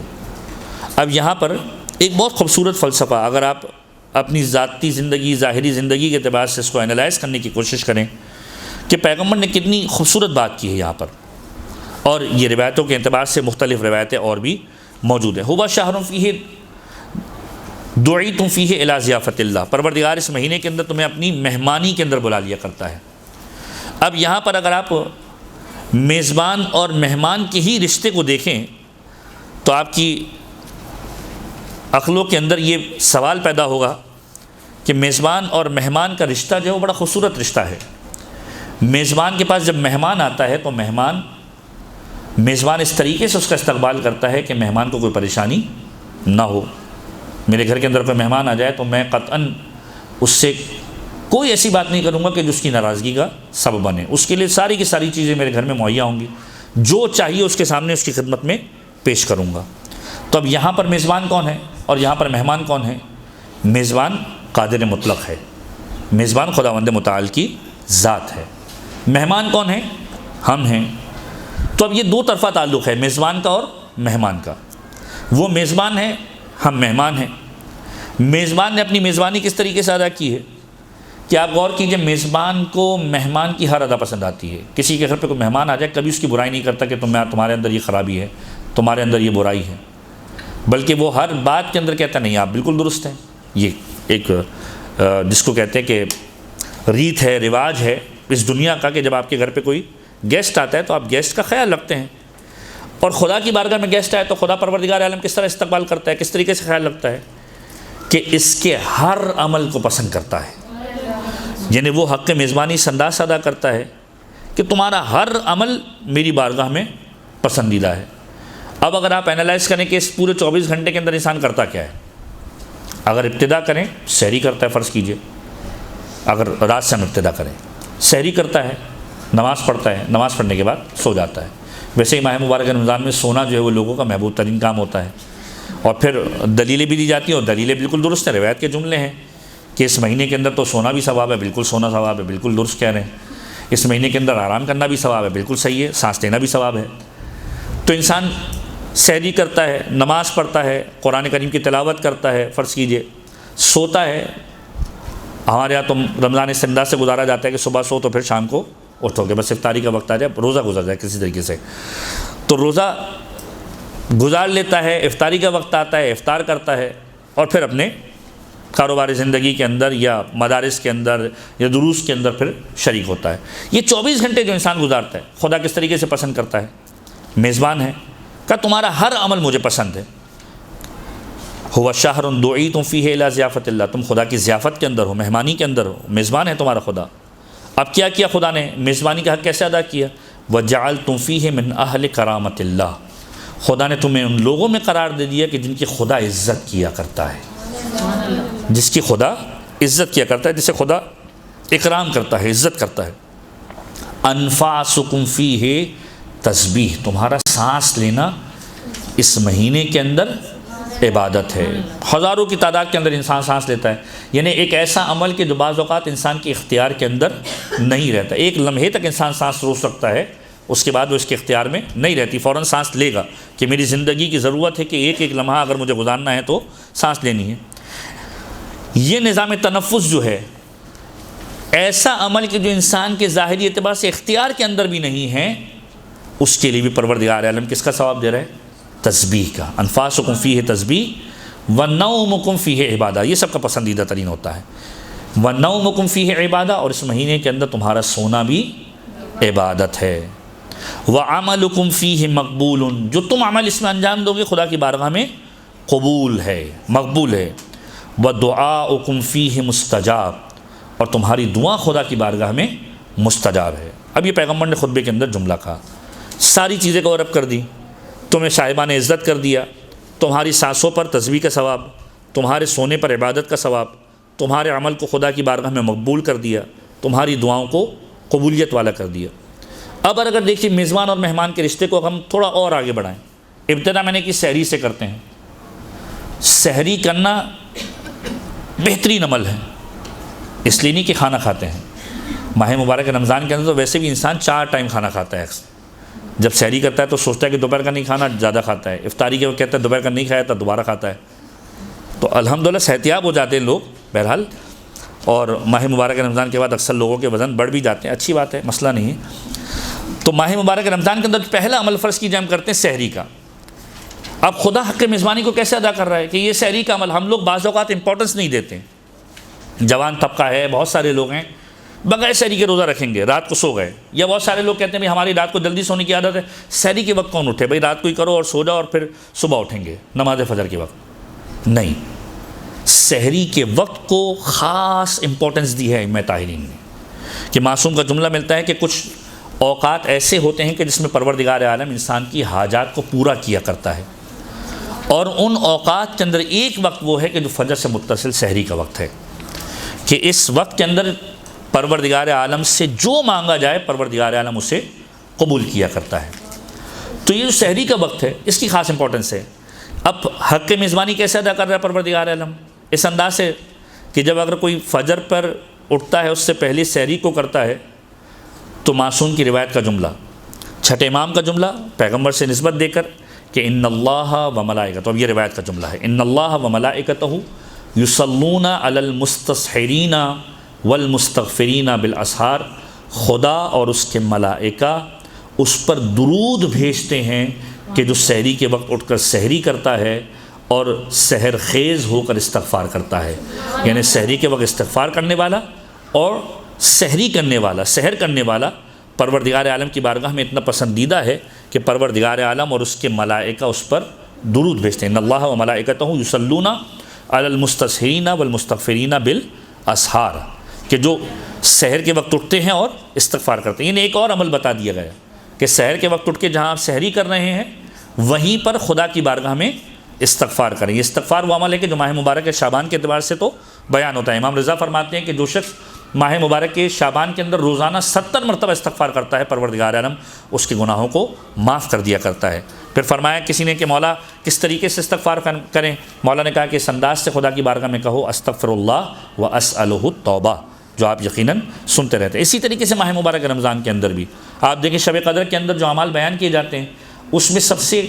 پہلا عمل جو بیان کیا جاتا ہے وہ یہ ہے استغفر اللہ و اتوب الیہ، خدا کی بارگاہ میں استغفار کرو۔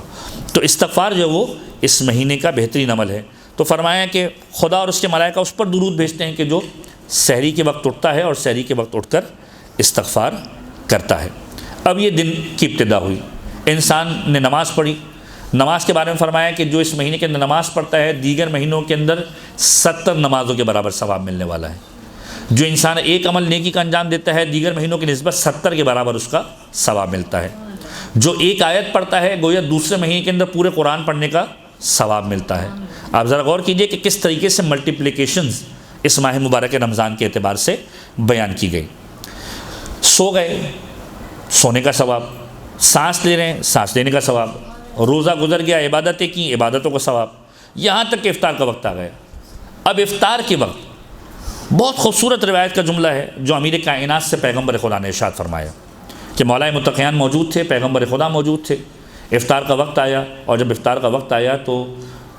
کھجور کا لقمہ امیر کائنات کے ہاتھ میں بھی تھا اور کھجور کا لقمہ پیغمبر خدا کے ہاتھ میں بھی تھا، اور قریب تھا کہ امیر کائنات اب افطار کر رہے ہوں۔ پیغمبر خدا نے مخاطب کیا، یا علی، اے علی یاد رکھو یہ افطار کا وقت وہ ہے جو خدا کی بارگاہ میں پسندیدہ ہے۔ اب اس کے حوالے سے ہم روایت بھی انشاءاللہ بیان کریں گے اس خطبے کو مکمل کرنے کے بعد، کہ فرمایا افطار کا وقت خدا کی بارگاہ میں پسندیدہ ہے، اور وہ دعا جو خدا کی بارگاہ میں افطار کے وقت مانگی جاتی ہے پروردگار عالم کبھی رد نہیں کیا کرتا۔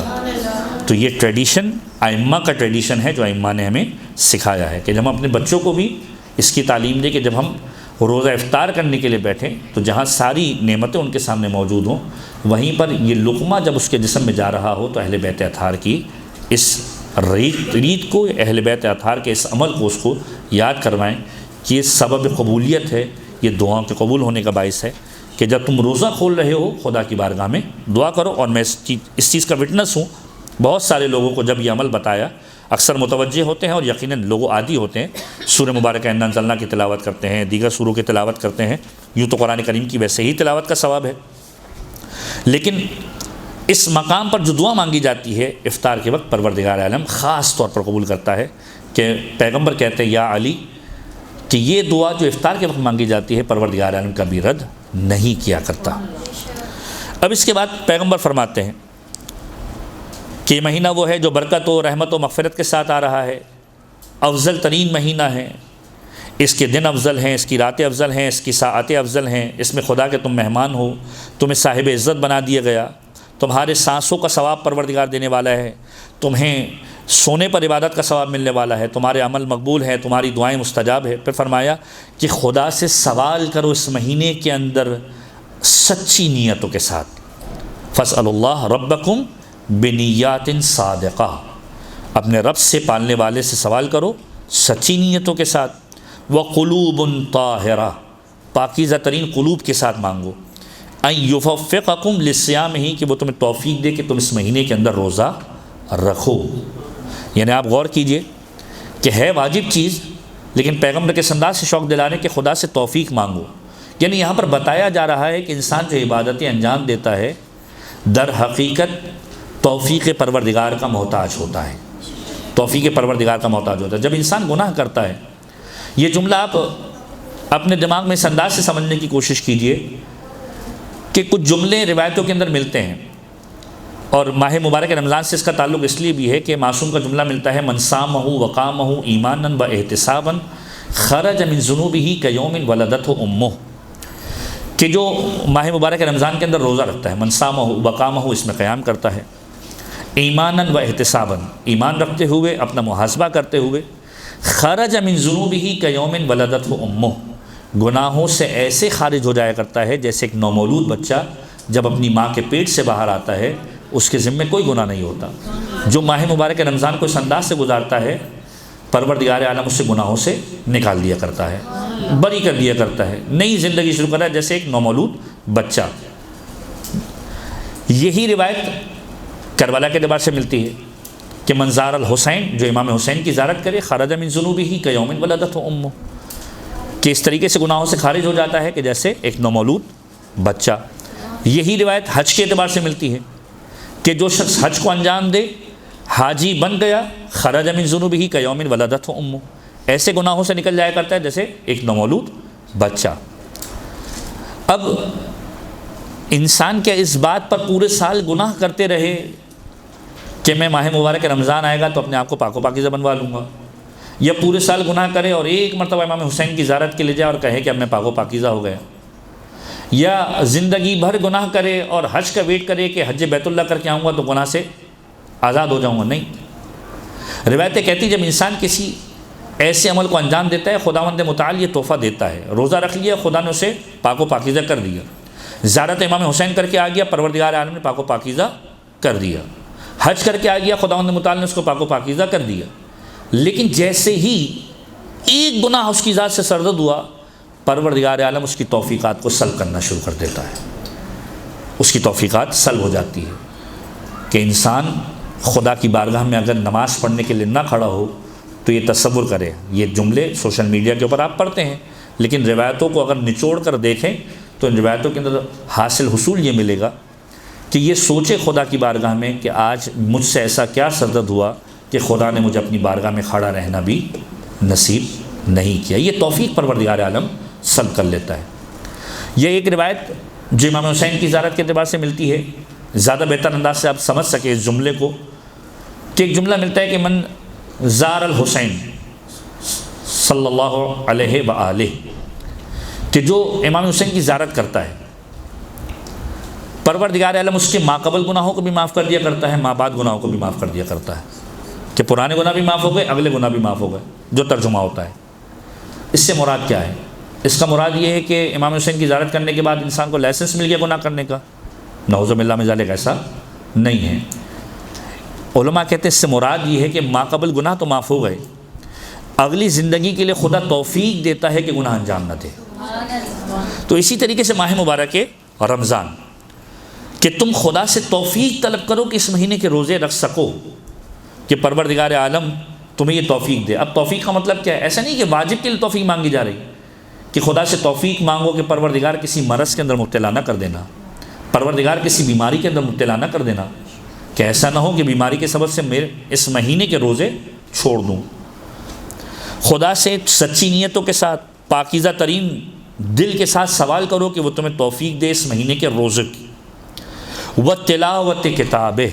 اور اس مہینے کے اندر اپنی کتاب کی تلاوت کی۔ ماہ مبارک رمضان قرآن کریم کے ساتھ ایک گہرا تعلق ہے اس کا۔ معصوم کا جملہ ہے لِكُلِّ شَيْءٍ رَبِيعٌ وَرَبِيعُ الْقُرْآنِ شَهْرُ رَمَضان، ہر چیز کے لیے ایک بہار کا موسم ہوتا ہے جب اس کے اوپر سرسبز و شادابی آ جایا کرتی ہے، چہرے پر رونق آ جایا کرتی ہے۔ مثلا ایک ماں جب اپنے بچے کو دیکھتی ہے تو اس کے چہرے پر رونق آ جاتی ہے، اس کا چہرہ حشاش بشاش ہو جایا کرتا ہے۔ اسی طریقے سے قرآن جب ماہ مبارک رمضان کو دیکھتا ہے، قرآن پر رونق آ جاتی ہے کہ اب لوگ مجھے کھولیں گے، اور یہ المیہ ہے تاریخ کا، یہ تاریخ کا المیہ ہے۔ اب ذرا آپ سوچئے کہ دین ہیومن نیچر کے اور ہیومن سائیکو کے کتنے قریب ہے، کہ ہم پورے سال قرآن نہیں کھولتے، کھلتا کس وقت ہے؟ اس وقت ہے کہ جب کسی بچی کی فرض کیجئے شادی ہو رہی ہوتی ہے تو سر پہ رکھا جاتا ہے، یا اس وقت کھولا جاتا ہے کہ جب استخارہ کیا جاتا ہے، یا اس وقت کھولا جاتا ہے جب کسی گھر میں ڈیتھ ہو جائے تو قرآن کریم کی تلاوت۔ ورنہ عمومی طور پر جب انسان کبھی پریشانی کے اندر مبتلا ہوتا ہے تو مغربین کے بعد سورہ واقعہ پڑھنا شروع کر دیتا ہے، ورنہ اس کے علاوہ انسان قرآن کب کھولتا ہے؟ ہم نے دین کے بہت ساری چیزوں کو اپنے مفاد کے لیے رکھا ہوا، جب ضرورت پڑتی ہے یوز کرتے ہیں، اور جب ضرورت نہیں ہوتی اس کا استعمال ختم ہو جاتا ہے۔ یہ المیہ ہے۔ قرآن کو اپنی زندگی کا حصہ بنائیں۔ میں نے پہلے بھی یہاں پر درس کے اندر بیان کیا تھا کہ جس گھر کے اندر تلاوت قرآن ہوتی ہے وہ گھر آسمان والوں پر ایسے جگمگاتا ہے جیسے زمین والوں کے لیے اوپر آسمان پر چمکتا ہوا ستارہ۔ آسمان والے پسند کرتے ہیں اس گھر کو کہ جس گھر کے اندر قرآن کریم کی تلاوت ہوتی ہے۔ تو قرآن کو صرف ماہ مبارک رمضان تک محدود نہیں کرنا، بلکہ اپنی پوری زندگی کے اندر لے کر آنا ہے دیگر مہینوں کے اندر بھی۔ اور اس حوالے سے پوری گفتگو یہاں پر ہوئی تھی جس میں ہم نے قرآن کے مختلف سوروں کے خواص بھی بیان کیے تھے۔ تو ہر شے کی ایک بہار کا موسم ہے، وربیع القرآن شہر رمضان، قرآن کی بہار کا موسم کیا ہے؟ ماہ مبارک رمضان، کہ معصوم فرماتے ہیں کہ اس مہینے کے اندر ایک آیت کا ثواب پروردگار عالم دیگر مہینوں کے اندر گویا قرآن ختم کرنے کے برابر دیتا ہے۔ یہ وہ مہینہ ہے کہ جس کے اندر ایک سورہ گویا پورے قرآن کا ثواب دلا دیا کرتا ہے۔ مختلف روایتیں اس کے اندر بہرحال موجود ہیں۔ تو معصوم فرماتے ہیں کہ پیغمبر فرماتے ہیں کہ تم اس مہینے کے اندر پاکیزہ ترین نیتوں کے ساتھ، پاک دل کے ساتھ خدا سے یہ سوال کرو کہ وہ خدا تمہیں روزے کی توفیق دے، تمہیں تلاوت قرآن کی توفیق دے۔ تلاوت قرآن میں بھی اسٹیپس ہیں۔ پہلے انسان قرآن کریم کی تلاوت کرے، قرآن کریم کے مطالب اور معانی کو پڑھے۔ تیسرا مرحلہ تفہیم قرآن، قرآن کی تلاوت کی۔ بہت سارے لوگ صرف جو ہے وہ قرآن کے ترجمے پر اکتفا کرتے ہیں، جن کو بالکل نہیں آتا بالکل اکتفا کریں، لیکن کوشش کریں کہ قرآن کریم کے لیے عربی کو سیکھیں، کیونکہ عربی لغت اور عربی کے اندر پڑھنے کا ثواب ہے، چاہے وہ دعائیں ہوں، چاہے وہ زیارتیں ہوں، چاہے وہ قرآن کریم ہو۔ ٹرانسلیٹریشن کے اندر بھی اب باقاعدہ طور پر رومن اردو کے اندر اس طریقے سے قرآن کریم کی آیتوں کو لکھ کر انٹرنیٹ کے اوپر بھی اور دیگر چیزوں کے اندر اویلیبل ہے، کہ جس طریقے سے آپ اردو پڑھتے ہیں اسی طریقے سے قرآن کریم کی آیتوں کو پڑھنے کی کوشش کریں۔ اعراب سمجھ میں نہیں آتے، ٹرانسلیٹریشن کے ذریعے سے پڑھیں، رومن اردو کے ذریعے سے پڑھنے کی کوشش کریں۔ قرآن کریم کی عربی پڑھنے کا باقاعدہ طور پر ثواب ہے۔ تو پہلا مرحلہ عربی پڑھنا، دوسرا مرحلہ معانی پڑھنا، تیسرا مرحلہ اس کو سمجھنے کی کوشش کرنا۔ جو ماہ مبارک رمضان کے اندر تفسیر قرآن یا مفاہیم قرآن کے دروس ہوتے ہیں ان کے اندر قرآن کو سمجھنے کی کوشش کرنا، مفاہیم قرآن کو سمجھ کر چوتھا مرحلہ اس پر عمل کرنے کی کوشش کرنا، اور اس کے بعد پانچواں مرحلہ یہ ہے کہ انسان جب قرآن کو پڑھ لے، قرآن کے معنی کو دیکھ لے، اس کے مفہوم کو سمجھ لے، خود عمل کرنے لگے، اب اس کی ذمہ داری ہے کہ دوسرے لوگوں کو بھی دعوت دے، کہ خود قرآن کو سمجھ لیا، اب دوسرے لوگوں کو دعوت دو کہ وہ بھی قرآن کریم کی طرف آئیں اور اس پر عمل کرنے کی کوشش کریں۔ تو پیغمبر فرماتے ہیں کہ اس مہینے کے اندر خدا سے توفیق مانگو، روزے کی، تلاوت قرآن کی۔ اس کے بعد پھر فرمایا فَإِنَّ الشَّقِي، شقی ہے وہ شخص، بدبخت ہے وہ شخص کہ جو اس مہینے کے اندر محروم ہو جائے خدا کی مغفرت سے۔ یہ پیغمبر کا جملہ، فَإِنَّ الشَّقِي مَنْ حَرُمَ غُفْرَانَ اللَّهِ فِي هَذَا الشَّهْرِ الْعَظِيمِ، بدبخت ہے وہ کہ جو اس مہینے میں محروم ہو جائے خدا کی مغفرت سے۔ ایسا ہو ہی نہیں سکتا کہ یہ مہینہ آئے اور انسان مغفرت حاصل نہ کر پائے۔ اب یہاں پر ایک روایت کا جملہ کہ جو ماہ مبارک رمضان کے ذیل کے اندر بہت زیادہ وارد ہوئی ہے، اور وہ روایت یہ ہے کہ پیغمبر نے اس انداز سے ارشاد فرمایا، کعب بن عجرہ کی روایت ہے امال توسی کے اندر بھی اور مناقب کے اندر بھی اور دیگر کتب کے اندر، کہ پیغمبر مدینہ کی مسجد کے اندر موجود تھے، ممبر کے قریب موجود تھے، ممبر پر پہلا قدم رکھا اور پیغمبر نے کہا وائے ہو اس پر اور ہلاکت ہو اس پر، دوسری سیڑھی پر قدم رکھا ممبر کی اور پھر کہا وائے ہو اس پر اور ہلاکت ہو اس پر، تیسری سیڑھی پر قدم رکھا اور پھر کہا وائے ہو اور ہلاکت ہو اس پر۔ جب پیغمبر نے خطبہ شروع کیا، خطبہ ختم کیا، اور جب خطبہ ختم کیا تو اصحاب نے سوال کیا، یا رسول اللہ آج سے پہلے ہم نے کبھی آپ کو نہیں دیکھا کہ آپ نے ممبر پر قدم رکھا ہو اور یہ کہا ہو کہ وائے ہو ہلاکت ہو۔ مختلف ضمن کے اندر مختلف جملوں کے ساتھ روایت 3-4 جگہ پر تذکرہ ہوئی۔ تو پیغمبر نے کہا کہ جب میں نے پہلی سیڑھی پر قدم رکھا تو جبریل امین تشریف لائے اور یہ جملہ کہا کہ ہلاکت ہو ایسے شخص کے لیے کہ جو زندگی کے اندر ماں باپ کو پالے اور اپنے آپ کو نہ بخشوا سکے۔ یعنی کتنا امپورٹنٹ ہے کہ انسان کی زندگی کے اندر ماں باپ ہوں اور وہ ماں باپ کے ذریعے سے اپنی جنت کا سبب پیدا کرے۔ انسان بعض اوقات محسوس کرتا ہے کہ ماں باپ خدا نہ خواستہ زندگی کے اندر مشکلات کا سبب ہیں، معصوم فرماتے ہیں کہ یہ تمہارے لیے جنت کا سبب ہے۔ فرمایا بدبخت ہے وہ کہ جس کے ماں باپ زندہ ہوں اور وہ ان کے ذریعے سے جنت کا ضامن نہ بن سکے، ماں باپ کے ذریعے سے جنت کو نہ کما سکے۔ تو جب جبرائیل نے یہ کہا کہ ہلاکت تو ایسے شخص کے لیے کہ جو اپنے ماں باپ سے محروم ہو جائے اور زندگی میں ماں باپ کی خدمت کر کے جنت کو واجب نہ کرا سکے، تو ہلاکت ایسے شخص کے لیے۔ پھر فرمایا کہ جب میں نے دوسرا قدم ممبر پہ رکھا تو جبرائیل امین نے جملہ کہا کہ یا رسول اللہ بدبخت ہے وہ شخص کہ جو آپ کا نام سنے اور آپ پر درود نہ پڑھے۔ اللہم صلی علی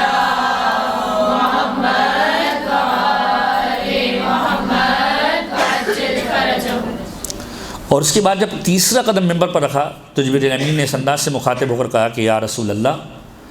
بدبخت ہے وہ شخص کہ جو ماہ مبارک رمضان کو پالے اور ماہ مبارک رمضان کے ذریعے سے اپنے آپ کو نہ بخشوا سکے۔ تو یہ وہ مہینہ ہے کہ جس مہینے کے اندر خاص طور پر تاکید ہے کہ اپنے آپ کو خدا کی بارگاہ میں معاف کرواؤ، یعنی گناہ کرنے کے بعد یہ دروازہ تمہارے لیے بند نہیں ہو گیا کہ اب تمہاری مغفرت نہیں ہو سکتی۔ پروردگار عالم قرآن کریم کے اندر سورہ زمر کے اندر ارشاد فرماتا ہے کہ اے وہ لوگ کہ جنہوں نے اپنے نفسوں پر ظلم کیا، تم خدا کی رحمت سے مایوس نہ ہو، کہ جنہوں نے اپنے نفسوں پر ظلم کیا خدا کی رحمت سے مایوس نہ ہو۔ لا تقنطوا من رحمت اللہ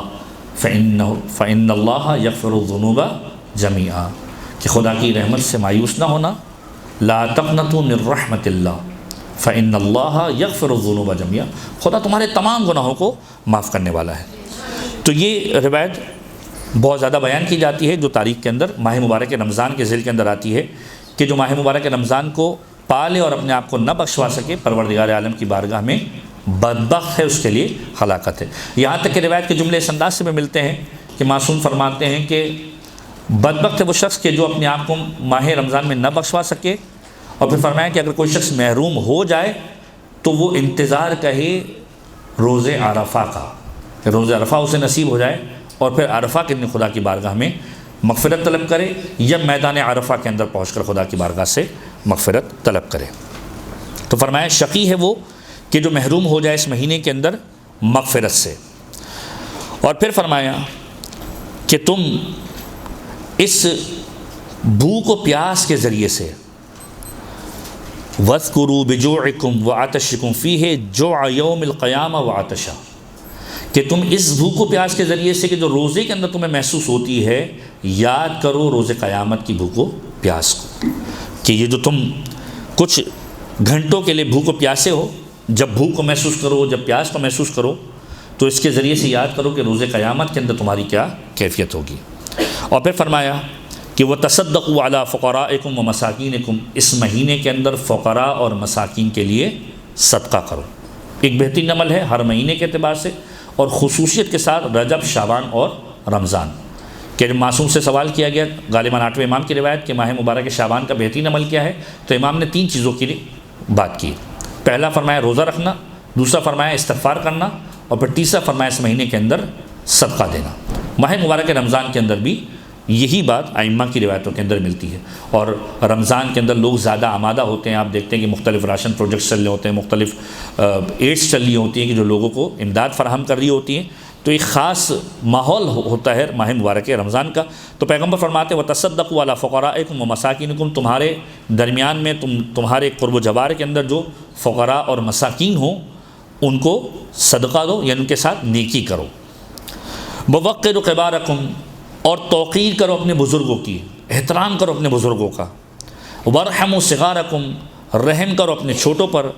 وَصِلُوا أَرْحَامَكُمْ، اور اپنے رشتہ داروں کے ساتھ صلہ رحم کرو۔ یہ امپورٹنٹ ترین نقطہ ہے آج کے معاشرے کا، نہ فقط ماہ مبارک رمضان کے اعتبار سے بلکہ دیگر روایتوں کے اندر جملہ ملتا ہے کہ انسان صلہ رحم کو اپنا شعار بنائے۔ آج کے دور کے اندر سب سے زیادہ جو پرابلم ہے، آپ دیکھتے ہیں کوئی شخص 20 سال کے اندر، کوئی 25 سال کے اندر، کوئی 30 سال کے اندر طبعی موت، میں نہیں کہتا کوئی خدا شہید ہو گیا، وہ بات الگ ہے، کوئی ایسا ہوتا ہے کہ جو ہم دیکھتے ہیں کہ آپ کو ہر روز کوئی نہ کوئی ایک انفارمیشن اور اطلاع آتی ہے کہ فلاں شخص 40 سال کی عمر میں مر گیا، فلاں شخص 35 سال کی عمر میں مر گیا۔ وجہ کیا ہوتی ہے؟ دیگر لوازمات اپنی جانب ہوں گے، بیماری اپنی جانب ہوگی، لیکن ایک بہت بڑا فیکٹر آج کے معاشرے کے اندر رشتہ داروں سے تعلقات اور اپنے قریبی رشتہ داروں سے تعلقات کو توڑنا ہے۔ انسان اپنی انا کے اندر، انسان اپنے وجود کے اندر بڑائی محسوس کرنے کے بعد اپنے اسٹیٹس کی وجہ سے اپنے رشتہ داروں سے تعلقات کو توڑ دیا کرتا ہے، اور یہ وہ عمل ہے کہ جس کی بہت زیادہ تاکید کی ہے۔ پیغمبر کے پاس ایک شخص آیا، کہا پیغمبر نصیحت فرمائیے۔ پیغمبر نے کہا جو تم سے تعلق توڑے تم اس سے تعلق جوڑو، جو تم پر ظلم کرے تم اسے معاف کرو، جو تمہیں محروم کرے تم اسے عطا کرو۔ تو یہ وہ عمل ہے کہ جو پیغمبر نے بہت زیادہ تاکید کی ہے کہ ایک شخص پیغمبر کے پاس آیا۔ اب یہ بھی معاشرے کا ایک المیہ ہے کہ بعض اوقات انسان کوشش کرتا ہے صلہ رحم کرنے کی، رشتہ داروں سے تعلقات کو بحال کرنا شروع کرتا ہے، لیکن وہ سامنے سے رشتہ داروں کے رویے کی وجہ سے، ان کے بیہیویئر کی وجہ سے پریشان ہو جاتا ہے اور پھر کہتے ہیں کہ مجھے یہ کام کرنا ہی نہیں ہے۔ یہی سوال لے کر پیغمبر خدا کے پاس ایک شخص آیا کہ یا رسول اللہ، میں لوگوں سے، رشتہ داروں سے صلہ رحم کرتا ہوں، اور جب صلہ رحم کرتا ہوں تو وہ لوگ اس کا ناجائز فائدہ اٹھاتے ہیں، اس کے باوجود بدتمیزی کرتے ہیں، اس کے باوجود مجھ سے برائی سے پیش آتے ہیں، اس کے باوجود برا رویہ رکھتے ہیں۔ اب میں سوچوں کہ اب میں ان کو چھوڑ دوں۔ تو پیغمبر نے بڑا خوبصورت جملہ کہا کہ یاد رکھ، اگر تو انہیں چھوڑ دے گا خدا تجھے چھوڑ دے گا، اگر تو انہیں چھوڑ دے گا خدا تجھے چھوڑ دے گا، اور اگر تو نے تعلق کو برقرار رکھا، تو نے اپنی ایفرٹ اور کوشش کو کیا، تو یاد رکھ کوئی تیری پشت کے اوپر موجود ہو نہ ہو، پروردگار موجود ہوگا۔ تو انسان اپنی انا کو، اپنی اکڑ کو، اپنی ذات کو بالائے طاق رکھے اور یہ دیکھے کہ میرا پروردگار اور اہل بیت کس میں خوش ہیں۔ اگر ابھی تک تعلق نہیں ہے، کم سے کم اتنا تعلق رکھے کہ سلام دعا کی حد تک تعلق کر لے۔ یہ نہیں کہتا دین کہ آپ جا کر ان کے گھر میں زبردستی جائیں اور تعلق کو قائم کریں اور بیٹھے رہیں ان کے گھر کے اندر کہ جب تک کہ تعلق نہ قائم ہو جائے۔ کم سے کم سلام علیکم، وعلیکم السلام، اس انداز سے ایک رویہ رکھ کر ملاقات کر کے اپنی طرف سے ایک ایفرٹ کرنے کی انسان کوشش کرے۔ بہرحال اس میں مثالیں بہت ساری دی جا سکتی ہیں۔ آج کے معاشرے کے اندر بے پناہ مثالیں ہیں جو آپ ماشاءاللہ سے علم رکھتے ہیں، آپ کی نظر کے اندر بے شمار ایسے کیسز ہوں گے کہ جس کے اندر یہ ساری چیزیں فٹ ہو سکتی ہیں۔ تو پیغمبر کہتے ہیں بڑوں کا احترام کرو، چھوٹوں پر رحم کرو،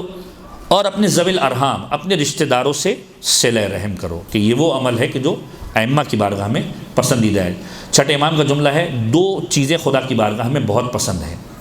دو قدم بہت پسند ہے۔ ایک وہ کہ جو خدا کی بارگاہ میں جنگ کے لیے، جہاد کے لیے قدم اٹھایا جائے، اور دوسرا وہ قدم کہ جو رشتہ داروں سے تعلق کو بحال کرنے کے لیے اٹھایا جائے، پروردگار کو بہت پسند ہے۔ پھر فرمایا وَاحْفَظُوا أَلْسِنَتَكُمْ، کہ بڑوں کا احترام، چھوٹوں کو رحم سے پیش آؤ، صلہ رحم کرو، اپنی زبان کی حفاظت کرو۔ انسان پورے روزے کا بیڑا غرق کر دیتا ہے اپنی زبان کی وجہ سے۔ پیغمبر کے پورا واقعہ تاریخ نے لکھا ہے، پیغمبر کے پاس، پیغمبر ایک جگہ سے گزر رہے تھے، ایک خاتون کو دیکھا کہ اپنے پڑوسیوں کے ساتھ بد زبانی سے پیش آ رہی ہے۔ پیغمبر نے کہا کہ تم کھانا کیوں نہیں کھا لیتی؟ کہا یا رسول اللہ میرا روزہ ہے۔ کہا یہ روزہ رہا کہا؟ یہ روزہ فقط پیٹ کا روزہ نہیں ہے کہ انسان جو ہے وہ بھوک و پیاس سے بچے، بلکہ یہ روزہ تمام اعضاء و جوارح کا روزہ ہے۔ انسان کی آنکھ گناہوں سے بچے، انسان کے ہاتھ گناہوں سے بچے، انسان کے قدم گناہوں کی جانب نہ اٹھے، انسان کے وجود کا ایک ایک ذرہ اس انداز سے روزہ رکھ رہا ہو کہ حرام خدا سے بچ رہا ہو۔ تو واحفظ السنتکم، اپنی زبان کو محفوظ رکھو۔ انسان کی زبان آج کے دور کے اندر وہ بدترین چیز بنتی جا رہی ہے کہ جو اس کو لوگوں کے سامنے بھی خراب کر رہی ہے، خدا کے سامنے بھی خراب کر رہی ہے، کہ انسان کی زبان نہ قابو میں رہتی ہے، نہ اس کے کنٹرول میں رہتی ہے، اور نتیجتاً خدا کی بارگاہ میں بھی شکوہ کرتی ہے۔ تو اپنی زبان پر، اپنی زبان کی حفاظت کرو۔ اور پھر فرمایا کہ اس جانب نگاہ نہ کرو اپنی آنکھوں کے ذریعے سے کہ جو خدا نے حلال قرار نہ دی ہے۔ ماہ مبارک رمضان کے اندر تمہاری آنکھیں بھی حجاب اس انداز سے کریں کہ اپنی آنکھوں کو نیچا رکھو، ان چیزوں کی طرف نہ بڑھاؤ کہ جن کی طرف نگاہ کرنا حلال نہیں ہے، اور ان چیزوں کو نہ سنو جو خدا نے تمہارے لیے حرام کی ہیں۔ اپنے کانوں کو ان چیزوں سے بچاؤ کہ جن کا سننا جو ہے وہ تمہارے لیے حرام ہے۔ یعنی موسیقی، انسان ماہ مبارک رمضان کے اندر، اب یہ بھی معاشرے کا ایک المیہ ہے کہ پورے سال گانے سنتا ہے اور پھر اس مہینے کے اندر آ کر قرآن لگا لیتا ہے۔ ان گاڑیوں کے اندر، جن گاڑیوں کے اندر باقاعدہ طور پر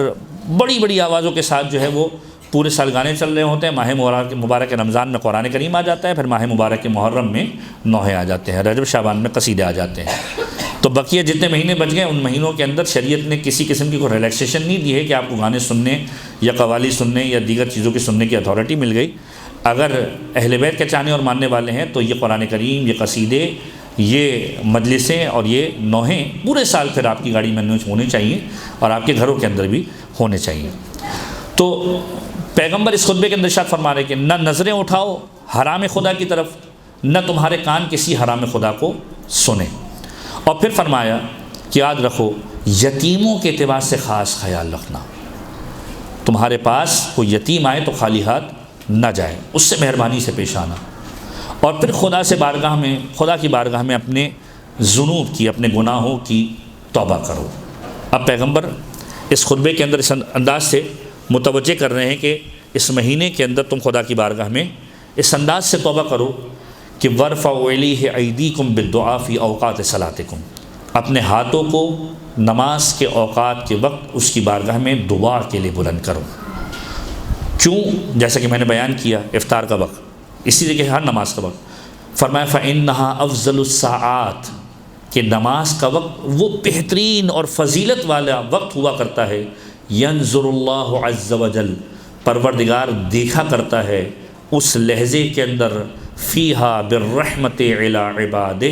رحمت کے ساتھ اپنے بندوں کی جانب دیکھا کرتا ہے۔ تو جب نماز کا وقت آئے تو پروردگار عالم کی بارگاہ میں دعاؤں کے لیے ہاتھ اٹھاؤ، یجیبہم، خدا جواب دیتا ہے، اذا ناجوہ، جب تم اس سے مناجات کرتے ہو، اذا نادوہ، جب تم اس سے ندا دیتے ہو، اس سے پکارتے ہو، ویستجیب لہم اذا دعوہ، اور وہ جواب دیتا ہے کہ جب تم اسے پکارتے ہو۔ تو یہ مہینہ وہ مہینہ ہے کہ جس مہینے کے اندر